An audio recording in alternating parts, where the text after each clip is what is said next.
बिस्मिल्लाहिर्रहमानिर्रहीम, अस्सलाम वालेकुम नाज़रीन। मेरा नाम है राव जमाल अहमद और आप देख रहे हैं मेरा यूट्यूब चैनल और फेसबुक पेज। नाज़रीन, कल रात जो इस्लामाबाद में सूरत हाल पैदा हुई, उसके बाद ऐसा लगता था कि पूरे मुल्क में एक आग फैल जाएगी और पूरे मुल्क में एहतजाज होंगे। लेकिन तहरीक इंसाफ के लोगों ने यहाँ पर कुछ अक्लमंदी करते हुए अपना एहतजाज मनसूख कर दिया और मजीद इसमें यह हुआ कि हुकूमत भी बेनकाब हो गई। हुकूमत जहाँ पे पहले 1.5 से 2 साल से जुल्म और सितम के अंबार लगाए हुए थे उसने और जुल्म और सितम ढा रही थी तहरीक इंसाफ के लोगों पर, तो कल के बाद मजीद ये बात क्लियर हो गई है कि हुकूमत अब कुछ भी कर सकती है। हुकूमत कारकुनान के साथ कुछ भी कर सकती है। हालांकि प्रोटेस्ट रैलीज, उसके बाद जलसे जुलूस, ये किसी भी डेमोक्रेसी में एक लाजमो मलजूम पिलर समझा जाता है। प्रोटेस्टर्स अपनी बात मनवाने के लिए कई कई दिन तक प्रोटेस्ट करते रहते हैं, मुख्तलिफ मकामात पर प्रोटेस्ट होते रहते हैं। लेकिन दूसरी साइड पर हुकूमती नुमाइंदों ने ये बात कह दी कि मुज़ाकरात के दरवाजे बिल्कुल बंद हैं और ये तो बात कही ही कही, मजीद उन्होंने निहत्ते शहरियों पर, निहत्ते एहतजाज करने वालों पर सीधी गोलियां मारी, जिसके नतीजे में अभी तक जो सोशल मीडिया के थ्रू और तहरीक इंसाफ के मुख्तलिफ प्लेटफॉर्म्स के थ्रू रिपोर्ट आ रही है, 10 से 12 लोग शहीद हो गए हैं। और उससे पहले एक रेंजर्स के नाम पर, रेंजर्स के जो 3 अहलकार शहीद हुए और एक कांस्टेबल शहीद हुआ, उसके ऊपर फेक प्रोपेगेंडा करके वो भी तहरीक इंसाफ के लोगों पर डाला गया। ये तो मतीउल्लाह जान जब पिम्स पहुंचे, वहां पर जाकर जो शहीद कांस्टेबल थे उनके भाई से उन्होंने इंटरव्यू किया और उनके भाई से मालूमात हासिल की, तो उनको ये बात वाज़ेह हुई कि जनाब ये मामला ऐसे नहीं था जैसे दिखाया गया है। ये तो एक गाड़ी गुजरी है, उसके नतीजे में, एक एक्सीडेंट के नतीजे में ये मामला हुआ है। किसी भी तहरीक इंसाफ के वर्कर ने डायरेक्ट फायरिंग नहीं की। नाज़रीन, यहाँ एक बात तो वाज़ेह है कि हमारा जो इलेक्ट्रॉनिक मीडिया है वो बिल्कुल बिल्कुल कंट्रोल्ड है। हमारे जितने सहाफ़ी हैं इलेक्ट्रॉनिक मीडिया पे बैठकर, उनको ये इजाज़त नहीं है कि जो बात वो कहना चाहते हैं या जो सच है वो कह दें। जो बात उनको कही जाएगी या जो एंगल तस्वीर का उनको दिखाया जाएगा, उन्होंने वही बैठकर बोलना है।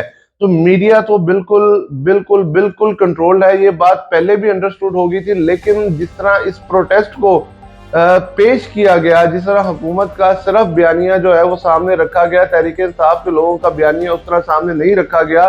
सिर्फ चंद टॉक शोज में तहरीक इंसाफ के लोगों को मदऊ किया जाता था या वहां पर उनका पॉइंट ऑफ व्यू था, लेकिन किसी खबर में तहरीक इंसाफ का जो पॉइंट ऑफ व्यू है वो सामने नहीं रखा गया। तो इसके बाद ऐसा लगता है कि अब सिर्फ और सिर्फ सोशल मीडिया एक ऐसा प्लेटफॉर्म था कि जो अवाम को सच दिखाए। लेकिन नाज़रीन, जिस तरह फायरवॉल की इंस्टॉलेशन की गई और उसके बाद अब वीपीएन कंट्रोल किया जा रहा है, तो इसके बाद ऐसा लगता है कि एक बार फिर हम एक पुराने दौर में चले जाएंगे जहां पर हर चीज कंट्रोल चलती थी, और हम उसी दौर में चले जाएंगे जहां पर सिर्फ और सिर्फ एक पीटीवी हमारे सामने होता था और उस पर सिर्फ और सिर्फ जो स्टेट का पॉइंट ऑफ व्यू था वही दिखाया जा रहा था। अब जो प्राइवेट मीडिया मालकान हैं उनको भी हरासा किया जाता है, उनके ऊपर केसेस बनाए जाते हैं।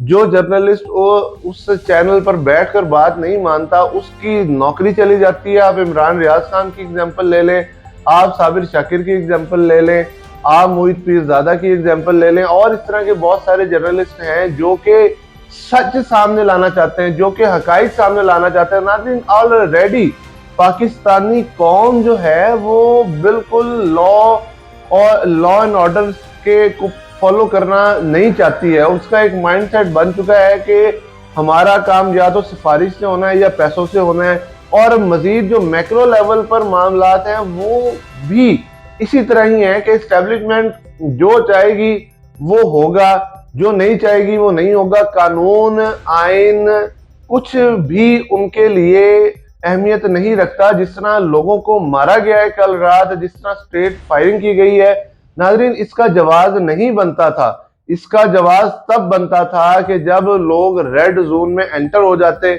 इसका जवाब तब बनता था कि जब अडयाला जेल का गेट तोड़ दिया जाता। इसका जवाब तब बनता था कि जब रेड जोन में दाखिल होने के बाद नाजरीन लोग इमारतों पे चढ़ते। इसका जवाब तब भी शायद ना बनता, क्योंकि नाजरीन जो भी आप जमहूरी मुल्क देख लें और जमहूरी मुल्कों में जितने भी प्रोटेस्ट होते हैं वहां पर अक्सर औकात जो हुकूमती नुमाइंदे होते हैं वो स्टेप डाउन कर जाते हैं, इस तरह की सिचुएशन बनने ही नहीं देते। लेकिन पाकिस्तान में नाजरीन बिल्कुल लॉ एंड ऑर्डर इस वक्त जीरो हो चुका है। आम शहरी की कीमत की जो आम शहरी की जान की जो कीमत है वो बिल्कुल जीरो हो चुकी है। यहाँ पर जान और माल की कदर बिल्कुल जीरो हो चुकी है। तो आने वाले दिनों में नाजरीन तहरीक इंसाफ क्या अपनी स्ट्रेटजी देती है, क्या लाएअमल देती है, ये तो उन्होंने एक विजडम का काम किया कि अभी एहतजाज कॉल ऑफ कर दिया। लेकिन अगर जिस तरह लोग मुश्तइल हो चुके थे अपने प्यारों की लाशें उठाकर, तो यहाँ पर शायद मामलात किसी और तरफ चले जाते कि लोग खुद भी बंदूकें उठाते और इदारे और आम आवाम अब डायरेक्ट क्रॉस फायरिंग होती उनमें। तो नाजरीन आने वाले दिन बहुत ही इंपॉर्टेंट हैं तहरीक इंसाफ के हवाले से, लोगों के अंदर जो जज्बा जुनून है उसके हवाले से। आने वाले दिनों में चंद अहम ऐलानात होने का भी जो है वो क्या कहते हैं अंदिया है, और देखते हैं कि आने वाले दिनों में क्या होता है। क्योंकि इस वक्त तो यूं लगता है कि जिस तरह हुकूमत अपनी जीत मना रही है, जिस तरह मोहसिन नकवी साहब कहते हैं कि हुकूमत जीत चुकी है और जो शरपसंद थे उनको हमने पसपा कर दिया। लेकिन नाजरीन स्टेट नैरेटिव और अपनी पावर को एंजॉय करने में ये लोग इतने आगे चले गए हैं कि इनके सामने लोगों को मारना कोई अहमियत नहीं रखता है, लोगों की कोई अहमियत नहीं है। अब तक के लिए इतना ही। मजीद जानने के लिए हमारे चैनल के साथ कनेक्टेड रहिए। अल्लाह आपका हामी नासिर हो। अल्लाह हाफिज।